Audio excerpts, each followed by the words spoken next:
Exist. And that album being the basis of this evening's program, and really Kyle thinking about that moment when South Africa is still under apartheid, and the response in that album as a response to that, as a kind of meditation on what apartheid is, but also I think a meditation on American history, since there are overlaps there, but also a kind of, Freedom Day, like the freedom that will come, the freedom that that album believes will come in South Africa, and by extension believes will come here. And so I thought, well, maybe then it would be interesting if the backdrop was, in a way, the American version of the backdrop of apartheid, and I thought, well, what would that be, and that's a little complicated, but like, what would that be exactly? And I thought, well, maybe it is an image from our history. So I started looking through this book called Freedom, I think, actually, which was a kind of pictorial history of American history, particularly Black American history. And one of the images in it was this image of a Klan rally. And so that was kind of quite a striking image because early on in the dance, not even in this program, in another program, there was this section where the dancers are going sort of up against the wall, kind of raising their fists and shouting and sort of like a protest. And I thought, it would be interesting then to have an image that maybe is about a kind of thing you would protest against, but also have an image that has literally, Klansmen in the back, but spectators in the front, and setting up this sort of idea of that the Klan rally has an audience, and then we're an audience, And this will all make sense when you see the backdrop, But also, what was interesting to me, and something that came much, much later, was I realized that Kyle and I talked about films and projecting onto that backdrop. And that's not my area of expertise. Sets for dance companies, not my area of expertise either. But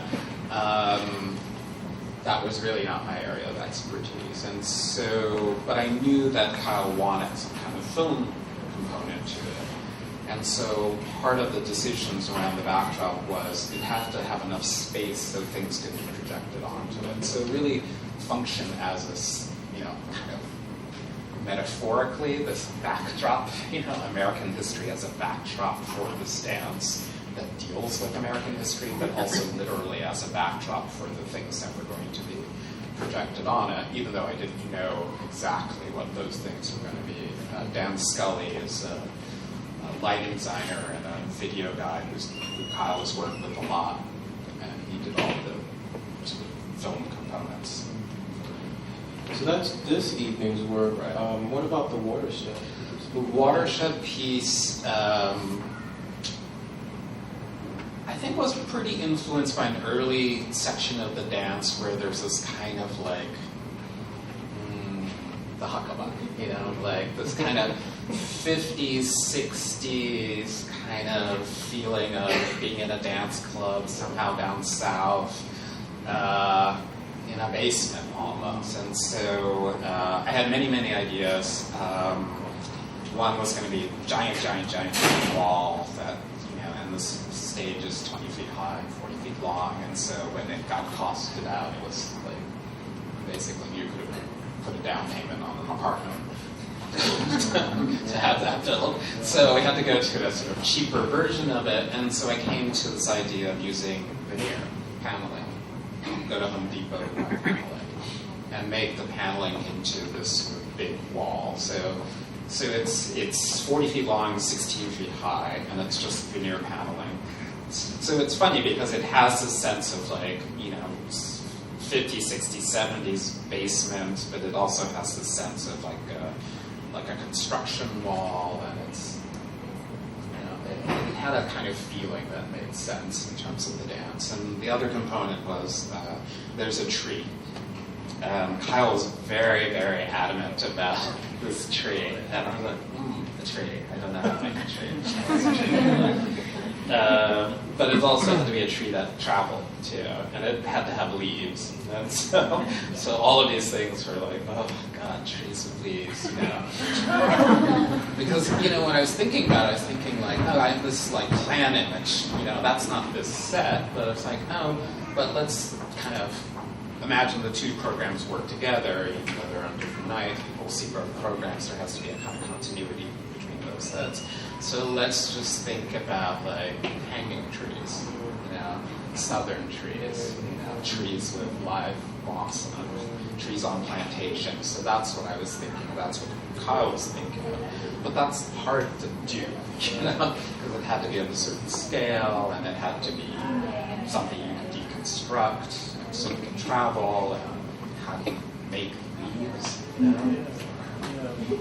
You know, so I, you know, internet. Thank God for the internet, and saw something that thought could work, making the tree out of these construction pipes, and the leaves are actually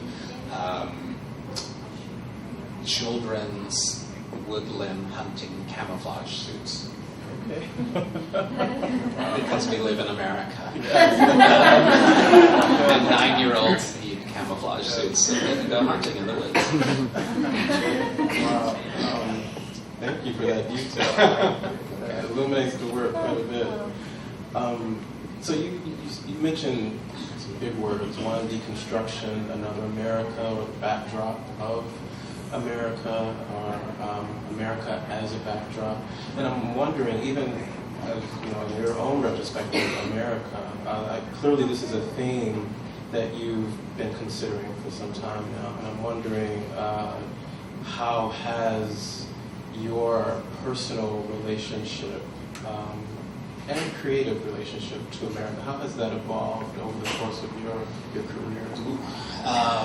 That's a hard question. I think one thing that's interesting about thinking about Kyle in this dance is that he has a much more panoramic sense of how to approach American history than I did. So this dance, he was always talking about South Africa. He was always talking, you know, like much more expansively than just simply American history, and linking up these various kinds of moments in American history with other struggles and other concerns and other traditions. So I think it was sort of, you know, interesting for me to have a kind of expansion of my kind of, you know, what I thought my work was about by thinking about Kyle's work, you know. But also I've been starting to show in Europe a lot, and how these things from here get read in Europe is very different than how they get read here.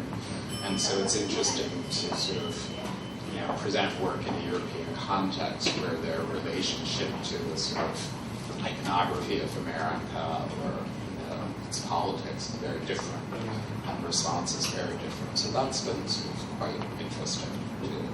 I'm just curious, might there be an example of a work that has read a specific way for you in the States and has translated sort of differently? Well, there is a series of neons that use the word America, and one was shown, is in the collection of the Tate in London. And I went to see, I think just walking through the galleries, and the neon was up, and the wall label was written by a curator there. And it was very interesting because it's, I can't remember the exact text, but it was something like,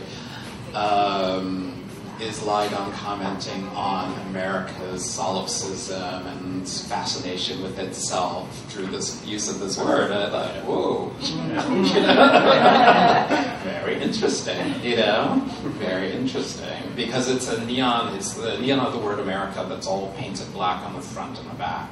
And so no light really comes out of it. It's on, and you can see that it's on because when the paint chips off, there are little flecks of light, little pinpoints of light, you know. But it's sort of like this eclipsed America, you know. But even though I thought of it as this sort of idea of eclipsed America, it was read there as American solipsism, narcissism, you know. So it's quite fascinating.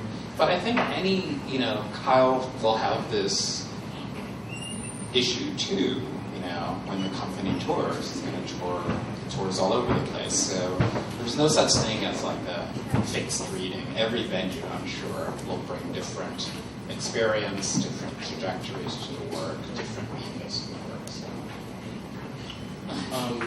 I guess I'm trying to completely impose on your process. Did you listen to Max Roach sort of, I guess, while you were conceptualizing this project? I listened to the album a lot because it's just a great album. And I'd heard it before, but I hadn't really thought about it, you know, like in depth the way Kyle had thought about it. So it was really great to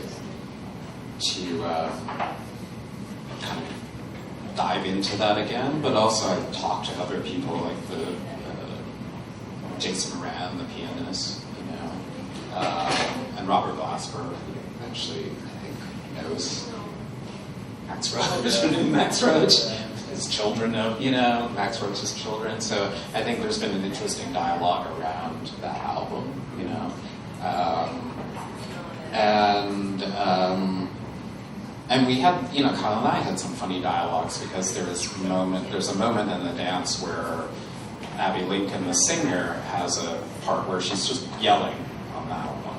Yeah, she's just, and he said that whenever he's seen sort of performances of that album by other singers, they don't do the yelling, or whenever it's in a dance piece, that's the part they skip over. But I thought, oh, that's the most kind of chilling part of the album, you know. And so how do you use that, you know, in the dance? You know? And I think he uses it quite effectively, but also brings it to the present in a way, by the way the film is. There's film that goes over that section. Well, I want to let you all know that we're here together. So should there be any questions at any time throughout the conversation, please feel free to raise a hand, interject. So I guess, are there any burning questions at the moment? No? I'm curious to know, what did you learn as a result of working with Kyle? Is there anything that you take home? That I need to work fast. Because we'd have a meeting and they're like, oh, well, this is too expensive. That set's going to be too expensive. So maybe by next week we have an alternative. I'm like, next week? But that's just the way things roll. Because that's, you know, a choreographer's process too. Like, you know, oh, this dancer is not here anymore, so I have to find another person, you know, to take their place, but they have a different way of dancing, they have a different body, so let me adjust the solo to, you know, like, you have to kind of go with it in the moment. And so that was so sort of interesting to learn that I could do that, you know. Because when you're working in a studio, you have deadlines, but sometimes they're not real, and these deadlines are like very real, very real, you know, very real. Did I see a hand? No? Curious to know, I guess, what's next for you? What can we look forward to? I have a couple of shows. One is in, where is it? London, Camden Arts Centre, that opens in a week and a half. So I'm going to actually miss the last couple of days of this because I have to go install. And that whole show is based around Steve Reich's music and Richard Pryor's comedy. Wow.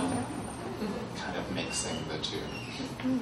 And is this sort of using language? No, it's paintings, a neon, and a video, but there's no sound. So it's all about music and stand-up comedy, but there's no sound in there. So that's what's next. Well, thank you, Glenn. If there's, okay. All right. Now the questions are burning. Okay. Since you mostly work independently, I think, as an artist, how did your process, I guess, for your own self differ when you had to collaborate?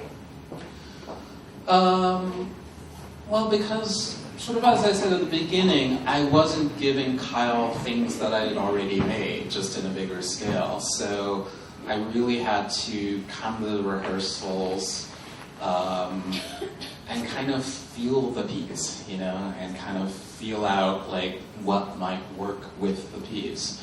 And a lot of that was by just looking at the dance as it was being made, and a lot of that was talking to Kyle about, you know, certain things that he thought he needed, a treat, you know, and kind of working from there, which is much harder, you know, but I think in the end much more interesting to kind of come up with imagery or way, you know, a sort of thing that doesn't look like my work, but somehow works in the service of this piece. Yeah, as an artist who works with concrete objects that will remain in the collection of a museum for an indefinite period of time, how does it feel to collaborate on something that's more ephemeral and transient, might disappear soon? Right. Well, I kind of knew that that was the case, though. But you know, there were some interesting collaborations between Rauschenberg and Johns and Merce Cunningham Company. Now, a lot of those things, I think, became pieces. You know, but I don't know if they were. I don't know enough about them to know whether when they were originally made, were they destined for collections and stuff. Like the Walker Art Center has a backdrop that Rauschenberg made for what dance was it? Rebus? The giant backdrop with the dots. Summer Space. Yeah, which is huge thing, but a really important piece. That was a backdrop and rolled and all of that, but now we'll never leave the Walker Art Center, you know, like it's a piece now. And same thing with, you know, pieces that Johns made for early Rauschenbergs, where I heard some story that basically, you know, where it was in Europe and it was in a museum and they wanted to borrow it for the dance and realized the insurance on the piece was like, you know, millions of dollars. This piece was suddenly worth millions of dollars. And so the idea around these things these are meant to be deconstructed, travel in trucks, you know, it's Home Depot and Lowe's, you know, so it can be redone if necessary. So Glenn, this is really a risky question. Yeah, for me to ask and for you to answer. Oh, okay. So I sometimes, in my rehearsal just now, I asked the dancers did they know who Bruegel was. To a person, none of them did. They're young people. But then I turn it back to you.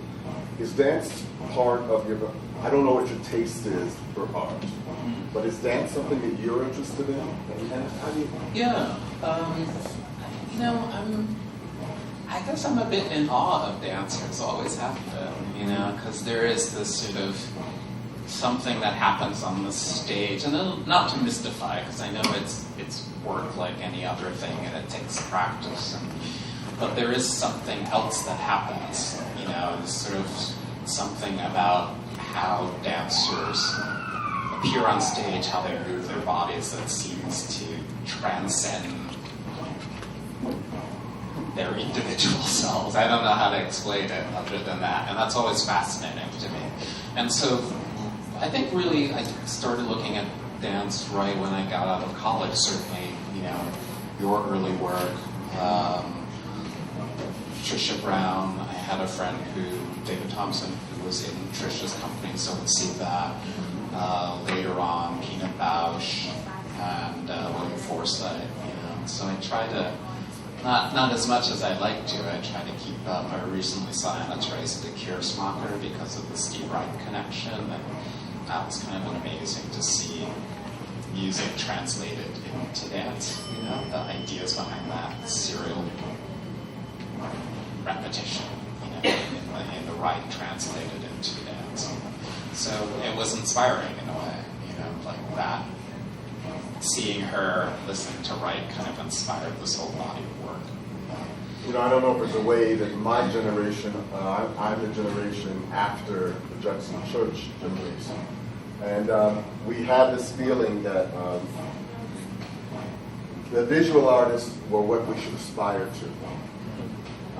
Because they had found a way, I mean, I shouldn't say we, but that was my understanding, is that we were looking for those values.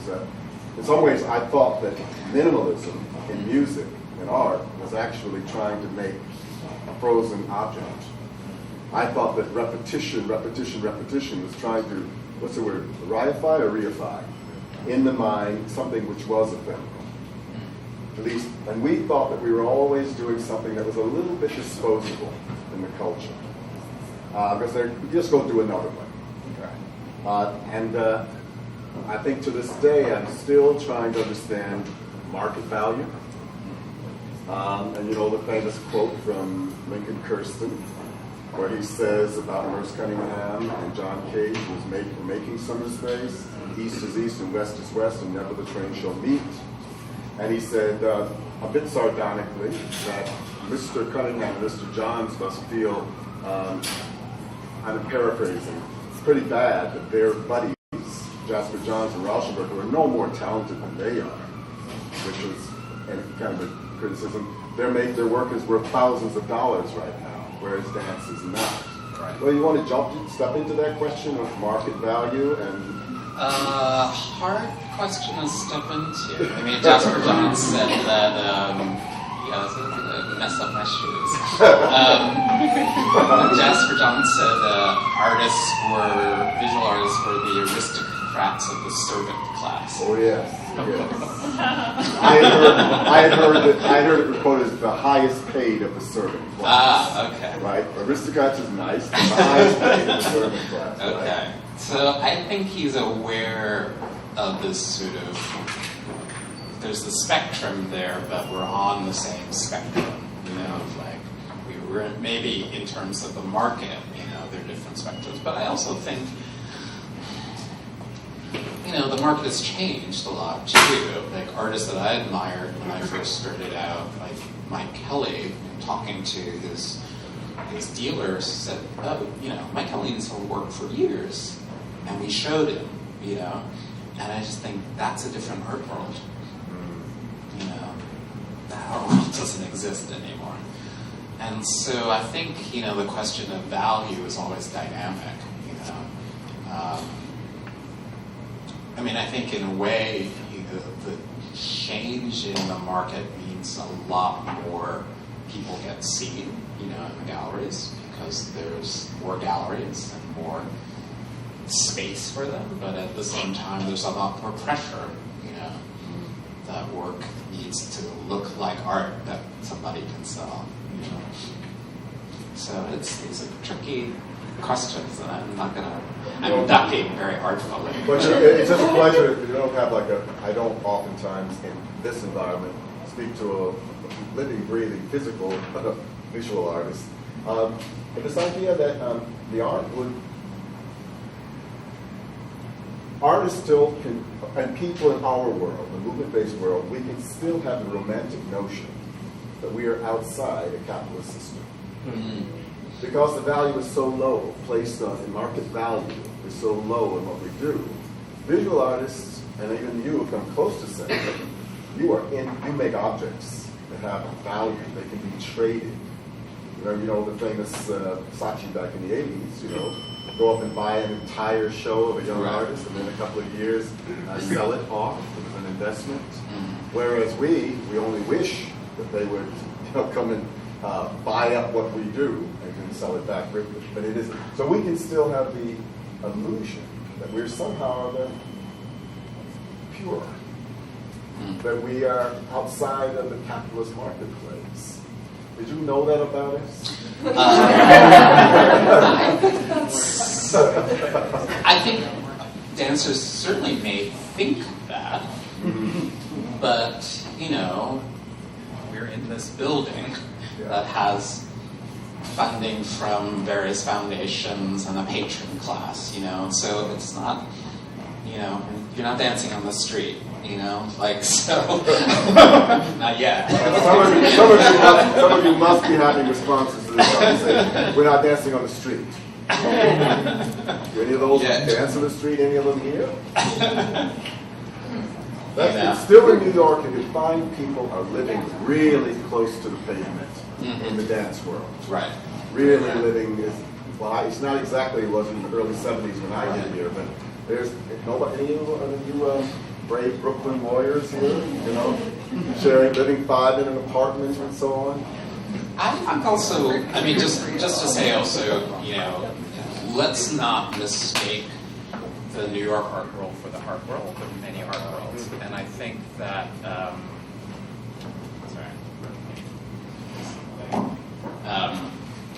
I don't have the number off the top of my head, but I think someone did a study of the average amount of money that a visual artist makes, and it was basically poverty wages.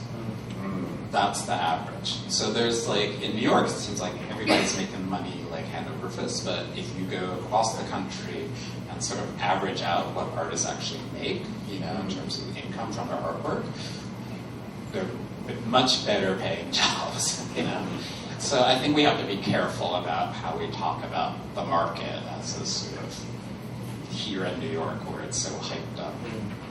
Sorry. Yeah, I think Bill's comment is very interesting because I wonder if visual artists see themselves as part of the sort of economic or capitalistic world. Once you create the work, you know what you want for it, or they have an idea what they want for it. You don't know if that's what you're going to get, if it's going to appeal to people, if they're going to buy it. So I kind of feel like the visual artists and the performing artists are kind of in the same boat, because once you make it, all you can hope is that what it's imbued with and what you hope the value of it is something that people agree with and walk away with it and continue to sell it. But then at the same time, I think the performing artists, when the early works of the company are made, you fall in love sometimes with particular performers in that work. And so when those performers aren't in it, the value of that work can change. So all of a sudden now you have, I wanted it with the original cast, but now I have the fourth cast. So what are we talking about? When a piece of visual art goes up, that's it. It remains the same unless you make replicas of it. So. But I think there are visual artists that sort of work with ideas about, sidestepping certain aspects of the market, social practice, basically, where the artwork exists in a space of interaction with a viewer or an audience that is not totally about its monetary value, There's an artist named Tino Segal, probably pronouncing his name wrong, but who makes, he had a show at the Guggenheim. It was people doing sort of tours of the Guggenheim with whoever came in. And they would just walk with them or talk to them about certain issues and then hand them off to someone else. That was the show, If the Guggenheim acquired that work, it didn't come with a set of instructions, basically. It was sort of, as I understand, he tells people what the work is about, and they then have a responsibility to transmit those ideas around the work. And so this sort of question of ownership, what is an object that this museum owns? Somebody told somebody to something, So I think there are interesting ways that artists can play with this idea of how they're in and not in the market, or resistance to the market. Does that make him critic-proof? Oh, no, because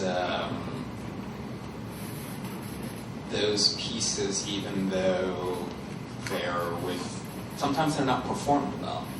You know, it's a performance, and some people don't perform it well. So I've been part of, you know, a group of people who got into a performance, and I just thought, you're not doing it well. I don't know what it is. You're not doing it well. So, yeah, I mean, but also, yeah, I don't know. I mean, we could spend a lot of time on that. But, thank you. Thank you, Glenn. Thank you. Thank you so much.